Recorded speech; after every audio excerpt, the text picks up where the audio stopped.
Ma'am Janice, successful na ba yung ticket booking mo? Yes, successful na. Ayan, patingin ang ticket mo, ma'am. Wait lang. Ito. Ayan. Ayan sa aking, mayroong international at meron ding domestic. Ayan. Successful. Ayan. Wow. Meron akong 3 packs, but 1 to Manila din. Yung senior, 1 packs, but 1 to Manila. Ay, grabe. Anong masasabi mo sa mga gustong mag-start ng ticketing business na nag-iisip pa? Ayan, wag ka nang mag-isip kasi grabe ang opportunity. Ang gamit mo lang po yung cellphone mo, kikita ka na 3,000, 4,000 in just 5 minutes lang po ng transaction. Kaya wag nyo nang patagalin po. Be one of us po. Yes! Siya din, oh. Kumusta naman yung transactions mo?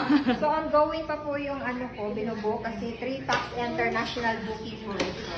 So, later po, ipapost ko po yung ticket ng aking nabook. So,